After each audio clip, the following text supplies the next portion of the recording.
میرے بھائیو، اللہ کو راضی کر لو، اللہ کو راضی کر لو۔ مسلمان ہونا بہت بڑی دولت ہے۔ میں 6 بر اعظم پھرا ہوں، دنیا کے بادشاہوں سے ملا ہوں، مالدار فقیروں سے ملا ہوں، جنہیں اللہ کا نہیں پتہ، ان سے زیادہ درد مند انسان دنیا میں کوئی نہیں۔ جنہوں نے اللہ کو بھلا دیا، ان سے زیادہ دکھی انسان کوئی نہیں۔ جنہوں نے اللہ کو بھلا دیا، ان سے زیادہ ناکام انسان کوئی نہیں۔ اللہ کو پا لینے والا کبھی نہ ہارا، اور اللہ کو کھو دینے والا کبھی نہ جیتا۔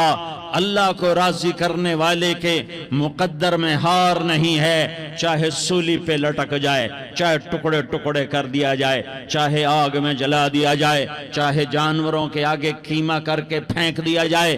جس نے اللہ کو پا لیا وہ کبھی نہ ہارا، اس نے کچھ نہ کھویا، اس نے سب کچھ پایا۔ اور جس نے اللہ کو کھو دیا، اس نے سب کچھ کھو دیا، سب کچھ لٹ گیا۔ بھائیو، میں آج جھولی پھیلانے آیا ہوں، میں سیاسی آدمی نہیں ہوں، میں جھولی پھیلانے آیا ہوں، ووٹ کے لیے نہیں۔ میں اس بات کی جھولی پھیلانے آیا ہوں کہ آج تم سارے کلمہ گو مسلمان بھائی اللہ کو راضی کر لو، اللہ کو راضی کر لو۔ جتنا بڑا سودا کرنا پڑے کر جاؤ، جتنی بڑی قیمت دینی پڑے دے جاؤ، اور اپنے اللہ کو راضی کر جاؤ۔ جان پہ کھیلنا پڑے کھیل جاؤ، مال لٹانا پڑے لٹا دو، عزت آبرو داؤ پہ لگے لگا دو، پر اللہ کو نہ ہاتھ سے جانے دو۔ اللہ تمہارا ہے تو سب کچھ تمہارا ہے، اللہ تمہارا نہیں تو کچھ بھی تمہارا نہیں ہے۔ فرعون کی باندھی مسلم عورتیں بہت سی موجود ہیں بیان میں، عورتوں کے لیے سنا رہا ہوں، تمہارے لیے بھی سنا رہا ہوں۔ فرعون کی ایک باندھی تھی، مسلمان ہو گئی۔ عورت تو کمزور ہوتی ہے، پھر وہ باندھی ہو تو اور کمزور ہوتی ہے، اور کلمہ چھپتا نہیں ہے۔ اس کا ایمان اس کے دل میں تھا، پر وہ نکل ہی پڑا۔ خوشبو کون چھپا سکے؟ خوشبو کیسے چھپ سکتی ہے؟ اس کے ایمان کا پتہ چل گیا۔ فرعون نے اسے پکڑوایا۔ اس کی 2 بیٹیاں تھیں، ایک دودھ پیتی تھی، ایک انگلی پکڑ کے چلتی تھی۔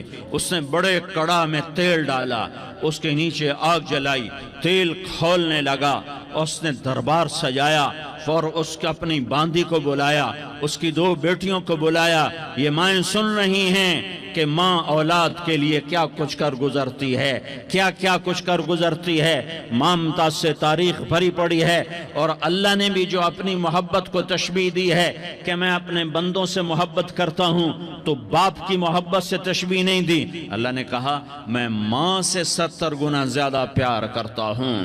اس نے کہا، فرعون نے کہا اگر تو موسیٰ کے رب پہ ایمان لائی تو تیری دونوں بیٹیوں کو جلا دوں گا اس تیل کے اندر، اور تجھے بھی جلا دوں گا اس تیل کے اندر۔ ہاں لوگ سمجھتے ہیں موت بہت بڑی سزا ہے۔ ارے جس نے اللہ کو پا لیا اس کے لیے موت تحفہ ہے۔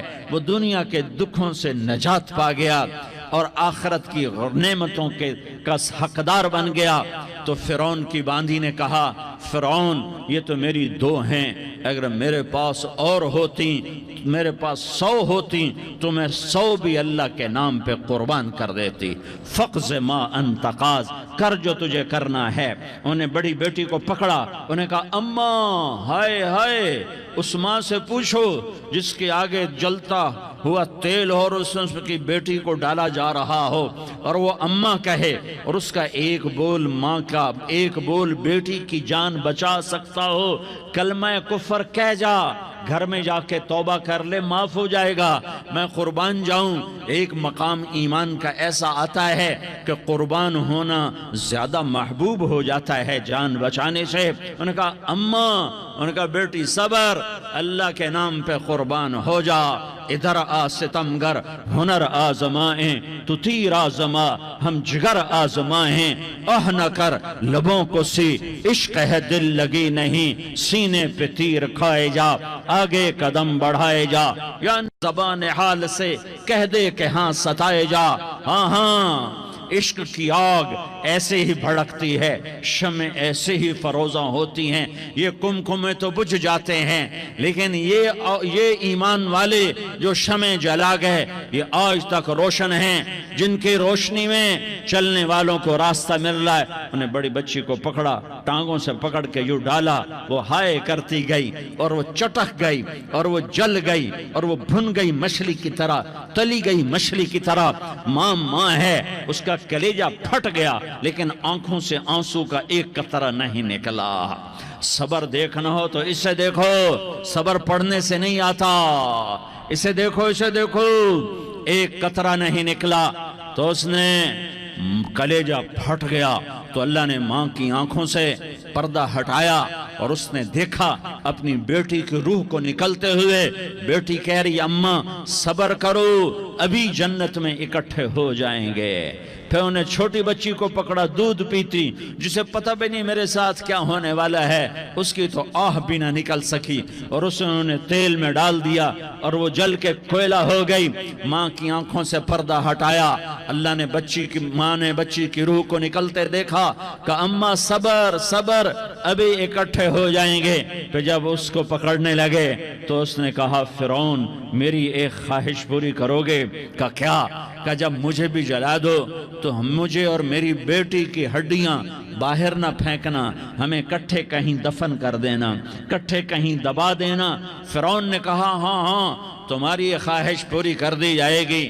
ہاں دنیا میں اللہ فرعونوں کو مہلت دیتا چلا آیا، لیکن فرعونوں کو مار کے دکھایا، نمرودوں کو مہلت دیتا چلا آیا، پھر نمرودوں کو مار کے دکھایا، قارونوں کو مہلت دی، پھر قارونوں کو مار کے دکھایا، پھر جنت اور جہنم کا نظام بنایا، پھر ایک دن مجھے بھی کھڑا کرے گا اور تمہیں بھی کھڑا کرے گا، پھر ایک طبقہ جنت کا حقدار بنے گا، ایک طبقہ آگ کا حقدار بنے گا۔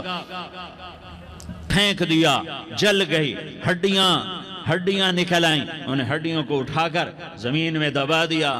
2000 سال گزر گئے، میرا نبی دنیا میں موسیٰ علیہ السلام کے 2000 سال بعد آتے ہیں اور آپ معراج پہ چلتے ہیں۔ جب آپ بیت المقدس سے معراج کو اٹھے تو آپ کو زمین سے جنت کی خوشبو آئی، تو آپ نے ارشاد فرمایا جبریل میں جنت کی خوشبو سونگ رہا ہوں، یہ کہاں سے آ رہی ہے؟ تو آپ نے جبریل نے عرض کی یا رسول اللہ فرعون کی باندی اپنی بیٹیوں کے ساتھ، اپنی ہڈیوں کے ساتھ جس جگہ پر دفن ہے، جس دن اسے دفن کیا گیا تھا اس دن سے آج تک یہ خوشبو آ رہی ہے، اور یہ قیامت تک خوشبودار رہے گا۔ یہ زمین کا ٹکڑا کہ یہاں وہ دفن ہے جس نے اللہ کے ساتھ سودا کر لیا۔ اللہ سے سودا کر لو، اللہ سے سودا کر لو۔ یہ سودا حسین نے کیا اللہ کے ساتھ، ایک سودا یزید نے کیا، اس نے خون بہایا، اس نے ظلم کیا۔ ارے ظالم کبھی ہرا نہیں ہوتا اور مظلوم کبھی خشک نہیں ہوتا، ظالم پہ کبھی بہار نہیں آتی اور مظلوم پہ کبھی خزاں نہیں آتی۔ اللہ ظالم کو مہلت ضرور دیتا ہے، لیکن ایک دن ہے جب اللہ جنت کو سجائے گا اور جہنم کو بھڑکائے گا اور ترازو کو لٹکائے گا اور پل صراط کو قائم کرے گا اور اپنے عرش کو لائے گا اور خود فرشتوں کو بلائے گا، پھر طارق جمیل کو قبر سے اٹھائے گا، سردار عزیر کو قبر سے اٹھائے گا، زید عمر بکر کو قبر سے اٹھائے گا، پھر مجھ سے سوال کرے گا میں نے تمہیں دنیا میں عزت دی، مال دیا، بتا آج میرے لیے کیا کر کے لایا ہے؟ بولو آج کیا کر کے لائے ہو؟ یا اللہ کی قیامت سے ٹکر لے جاؤ، یا اللہ کی جہنم کو پانی سے بجھا دو، یا اللہ کی جنت کو آگ لگا دو، یا قبر میں جانے سے انکار کر دو، یا موت سے لڑنے کی طاقت دکھا دو، یا یہ طرز زندگی چھوڑو جس نے ہمیں ہلاک کر دیا، اللہ کے سامنے رسوا کر دیا۔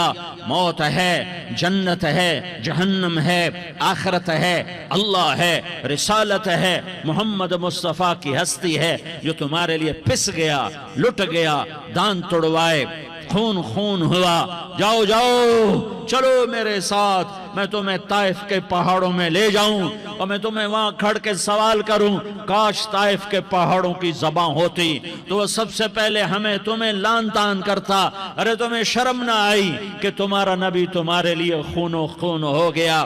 اس کے 2 دفعہ آسمان کے فرشتے روئے ہیں، 2 دفعہ آسمان کے فرشتے روئے ہیں۔ ایک 4000 سال پہلے جب ابراہیم بوڑھا باپ 96 سال کی عمر اور 6 سال کا بچہ، اور حکم دیا جا رہا ہے دشمن کے گلے پہ چھری چلانا تو بڑا آسان ہے کہ انسان جب وحشی بن جاتا ہے، جانور بن جاتا ہے، سانپ بن جاتا ہے تو اسے ڈسنے میں کوئی آر نہیں ہوتا، اسے کاٹنے میں کوئی آر نہیں ہوتا، لیکن سامنے تو اسماعیل کھڑا ہے، 86 سال کی عمر میں بیٹا ملا اور باپ 92-94 سال کا بوڑھا ہو گیا، اور میرا رب کہتا ہے ابراہیم اسماعیل کی گردن پہ چھری چلا دے، میں دیکھنا چاہتا ہوں تو میرا ہے یا اسماعیل کا ہے، تیرے دل میں ہوں یا اسماعیل ہے؟ کہ میرے رب ہزاروں اسماعیل تجھ پہ قربان کر دوں۔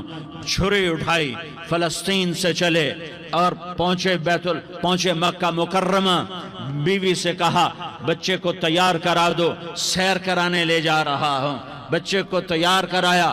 آج پہلی دفعہ بچہ باپ کو دیکھ رہا ہے، انگلی پکڑ کے اچھلتا ہوا جا رہا ہے، میرا ابا مجھے سیر کرانے لے جا رہا ہے، یعنی خبر کے چھری کے نیچے سے گزارنے لے جا رہا ہے، اور لیاری والوں کو پیغام دینے جا رہا ہے کہ اللہ پر ہر شے قربان کرنا سیکھو، اللہ کے لیے ہر جذبہ چھوڑنا سیکھو، ہر شے سے ہٹنا سیکھو، جہاں اللہ ناراض ہے ہٹ جاؤ، ہٹ جاؤ، ہٹ جاؤ، ہار نہ پڑے ہار جاؤ، مٹنا پڑے مٹ جاؤ، لٹنا پڑے لٹ جاؤ، دھکے کھانے پڑے کھا لو کھا لو کھا لو، کہ دنیا میں سب سے زیادہ دھکے کھانے والا میرا حبیب محمد مصطفیٰ۔ مجھے لیاری کا کوئی گھر دکھاؤ جہاں غریب نے پیٹ پہ پتھر باندھا ہو، آؤ میں تمہیں دکھاتا ہوں۔ میرا نبی مسجد نبوی میں بیٹھا ہوا ہے اور ایک صحابی آتا ہے اور آ کر یوں کپڑا اٹھاتا ہے، کہتا یا رسول اللہ ادھر دیکھو، میں نے پیٹ پہ پتھر باندھا ہوا ہے،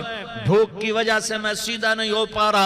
2 جہان کا سردار، مقام محمود کا مالک، عرش فرش پر جس کے نبوت کے ڈنکے، محمد جس کا نام، احمد جس کا نام، طٰہٰ جس کا نام، یاسین جس کا نام، پیٹ سے کپڑا ہٹاتا ہے اور فرماتا ہے دیکھ میرا صحابی، تیرے پیٹ پر 1 پتھر ہے، میرے پیٹ پہ 2 پتھر بندھے ہوئے ہیں، میرے پیٹ پر 2 پتھر بندھے ہوئے ہیں۔ ہاں ابراہیم نے چھری نکالی، بیٹا تیرے ذبح کرنے کا حکم ہو چکا ہے۔ بیٹا کہتا ابا جلدی کر، دیر کیوں کرتا ہے؟ ہاں کہانی سنانی ہے لیاری والوں کو، ایسی اولاد بناؤ، ایسے باپ بنو، اللہ کے امر پر یوں قربان ہونا سیکھو۔ اور اب معصوم بچے کو حیران ہو کر ابراہیم دیکھتا ہے، بیٹا تجھے پتہ ہے میں کیا کہہ رہا ہوں؟ کہاں پتہ ہے، آپ کہہ رہے ہیں میں ذبح کروں گا تو میں مر جاؤں گا، میں مر جاؤں گا تو مجھے آپ کی جگہ اللہ ملے گا، اللہ آپ سے بہتر ہے، مجھے دنیا کی جگہ جنت ملے گی، جنت دنیا سے بہتر ہے۔ پھر معصوم بچے کو ماں یاد آ جاتی ہے، پھر کہتا ہاں مجھے اپنی ماں کا غم ضرور ہے، اسے بڑا صدمہ ہوگا میرے مرنے کا۔ تو اپنا گریبان کھولا اور کرتا اتارا، کہ ابا میں جب مر جاؤں تو یہ کرتا سنبھال لو، یہ میری ماں کو دے دینا، یہ میری نشانی اس کے پاس رہے گی، جب کبھی میں یاد آؤں گا میرا کرتا دیکھ لیا کرے گی، اور تو اپنے کرتے میں مجھے کفن دے کر ادھر ہی دبا دینا، مجھے ادھر مکے نہ لے جانا کہ میری میت کو دیکھ کر میری ماں کو بڑا دکھ ہوگا، مجھے ادھر دبا دینا۔ ابا میرے ہاتھ باندھ دے، میرے پاؤں باندھ دے، اور لیاری والوں کو پیغام دے دو کہ اللہ پہ یوں قربان قربان ہوا جاتا ہے۔ تم پیسے پہ لڑے، تم منصب پر لڑے، تم عہدوں پر لڑے، تم ایک دوسرے کے خون کے پیاسے ہوئے۔ کیا موت مر گئی ہے تمہارے لیے؟ کیا آخرت کو آگ لگ گئی ہے؟ کیا جنت کو آگ لگ گئی ہے؟ کیا جہنم کو بجھا دیا گیا ہے؟ کیا طارق جمیل کے لیے قبر کا ٹکڑا مقرر نہیں ہے؟ کیا اس کی جان کے نکلنے کا وقت مقرر نہیں ہے؟ کیا منکر نکیر میرے پاس آنے والے نہیں ہیں، تمہارے پاس آنے والے نہیں ہیں؟ 96 سال کا بوڑھا باپ بیٹے کے ہاتھ باندھ رہا ہے، کسائی کی طرح، جسے بکرے کے ہاتھ پاؤں باندھ رہا ہے۔ پھر بیٹے نے کہا ابا مجھے الٹا لٹانا، سیدھا نہ لٹانا، کہیں تیری نظر پڑے اور تیرا ہاتھ کانپ جائے اور حکم ٹوٹ جائے، مجھے الٹا لٹا دے۔ وَطَلَّهُ لِلْجَبِينَ، الٹا لٹایا اور اپنا گوڈا ان کی کمر پہ رکھا اور ایسے ان کے سر کے بال پکڑ کر یوں سر اٹھایا، چھری کو نیچے سے گزارنے کے لیے، ایک ہاتھ میں سر کے بال، ایک ہاتھ میں چھری، گوڈا اس کی کمر پر، اور یوں آسمان کو دیکھا۔ ہائے ہائے، کائنات ہل گئی، ابراہیم کی نظر آسمانوں پر گئی کیا؟ فرشتوں میں ہلچل مچ گئی۔ فرشتوں کو کیا خبر کہ آگے کیا ہونے والا ہے؟ کہنے لگے یا اللہ، کیا تو مجھ سے ناراض ہو گیا ہے کہ اسماعیل کی محبت نے میرے دل میں جگہ پکڑ لی ہے؟ یہ لے تیرے نام پہ قربان کرتا ہوں، ناراض نہ ہونا، تجھ پر ہر شے فدا ہے، ہر شے قربان ہے۔ یہی لا الہ الا اللہ کا مطلب ہے۔ چھری چلائی، جب یہ کہا یا اللہ میں تیرے نام پہ اسماعیل کو قربان کرتا ہوں، 7 آسمان کے فرشتے زارو زار روئے کہ فرشتوں کو نہیں پتا آگے کیا ہونے والا ہے۔ دوسری دفعہ 4000 سال بعد یہ طائف کی وادی ہے اور یہ محمد بن عبداللہ ہے اور یہ بھاگ رہے ہیں اور پیچھے پتھر پڑ رہے ہیں، اور وہ بھاگ کے پیچھے پتھر پڑ رہے ہیں، پھر آپ گرتے ہیں، پھر اٹھ کے بھاگتے ہیں، پھر پتھر پڑتے ہیں، پھر آپ گرتے ہیں، پھر اٹھ کے بھاگتے ہیں، پھر پتھر پڑتے ہیں، پھر آپ بے ہوش ہوتے ہیں، زید بن حارثہ اٹھاتے ہیں، باغ میں پناہ لیتے ہیں، پھر آپ کو ہوش آتا ہے، پھر آپ اللہ کی بارگاہ میں دعا کرتے ہیں۔ اس دعا کو سن کر 7 آسمان کے فرشتے زارو زار روئے کہ یا اللہ آج میرا تجھ سے گلہ کرنے کو جی چاہ رہا ہے۔ اشکو الیک ضعف قوتی وقلت حیلتی وہوانی علی الناس، میرے رب آج میں تجھ سے گلہ کرتا ہوں، تو نے مجھے کن لوگوں کے حوالے کر دیا جنہوں نے مار مار پتھر مجھے لہو لہان کر دیا۔ اللہ کی غیرت، اللہ کا غضب حرکت میں آیا اور فرشتہ اترا۔ ہاں یا تو میں کیا کہوں، دیکھو اپنے نبی کا معاف کرنا، دیکھو اپنے نبی کا معاف کرنا، دیکھو یہاں تو بیٹا ماں کو معاف کرنے کے لیے تیار نہیں، بھائی کو معاف کرنے کے لیے تیار نہیں۔ فرشتہ پہاڑوں کا آ گیا، یا رسول اللہ اگر آپ اجازت دیں تو ہم دونوں پہاڑوں کے اندر ان کو چکی کے پاٹ کی طرح مسل کے پیس کے کیما بنا دیں اور ان کو ختم کر دیں۔ تو میرے نبی نے فرمایا نہیں، مجھے امید ہے اگر انہوں نے کلمہ نہیں پڑھا تو ان کی نسلوں میں کوئی کلمہ پڑھنے والا آئے گا۔ میں نے معاف کیا ہے، اللہ کو پا لیا، سب کچھ پا لیا، اللہ کو کھو دیا، سب کچھ کھو دیا۔ یہ لا الہ الا اللہ کا پیغام ہے، یہ لا الہ الا اللہ کا پیغام ہے، یہ لا الہ الا اللہ کا پیغام ہے کہ مرنے سے پہلے اللہ کو راضی کر جاؤ۔ ہاں حسین نے اللہ کو راضی کیا، یزید نے حکومت کو راضی کیا، اس نے حکومت پالی، وہ حکمران بنا، اس کے خاندان نے حکومت کی اور حکومت اس کی باندھی بنی، اور حسین نے جان دے کر نیزے پہ سر چڑھا دیا۔ کائنات کا افضل ترین خون ایسے پانی کی طرح سستا ہو کے زمین پر بہا۔ ظالم مظلوم کی کہانی کوئی نئی نہیں ہے، پرانی ہے، لیکن میں فقیر کی بات یاد رکھنا، مظلوم کبھی ناکام نہیں ہوتا اور ظالم کبھی کامیاب نہیں ہوتا۔ مظلوم بن جاؤ حسین کے ساتھی بن جاؤ گے، ظالم بنو گے تو یزید کے ساتھی بنو گے۔ محرم میں کیا سارا سال یزید پہ لعنت پڑتی ہے، لیکن ظلم کرنے والا یاد رکھ لے کہ یزید کے ساتھ کھڑا کیا جائے گا۔ یزید کے ساتھ کھڑا ہونا کون پسند کرے گا؟ مظلوم بن جاؤ۔ آل رسول ذبح ہو رہے ہیں، حسین ذبح ہو رہا۔ کون حسین؟ میرے نبی کا لاڈلا حسین۔ کون حسین؟ میرے نبی کا نواسا حسین۔ کون حسین؟ جس کے ہونٹوں پہ بوسے دیے، جس کے ماتھے کو چوما، جس کی آنکھوں کو چوما، جس کے سینے کو چوما، جس کے ہاتھوں کو چوما، جس کو سینے پہ لٹایا۔ ارے میں تمہیں کیا بتاؤں، گھر میں داخل ہوئے اور اپنے ہاتھ زمین پہ ٹکا دیے اور پاؤں بھی زمین پہ، گوڑے بھی زمین پہ ٹکا دیے، اور ایسے اپنی کمر کو بیلنس کر کے دونوں بچوں کو اپنی کمر پہ بٹھایا اور کمرے میں چکر لگا رہے ہیں، اور پھر اوپر منہ کر کے کہہ رہے ہیں تمہاری سواری کیسی ہے بھائی؟ بچوں بولو تمہارا اونٹ کیسا ہے؟ ایسے سواروں میں ایک کو زہر دیا، ایک کو نیزے پہ لٹکا دیا، پر اللہ انہوں نے پا لیا، اللہ کو پا لیا، اللہ کو پا لیا، اللہ کو پا لیا، اللہ کو پا لیا تو سب کچھ پا لیا۔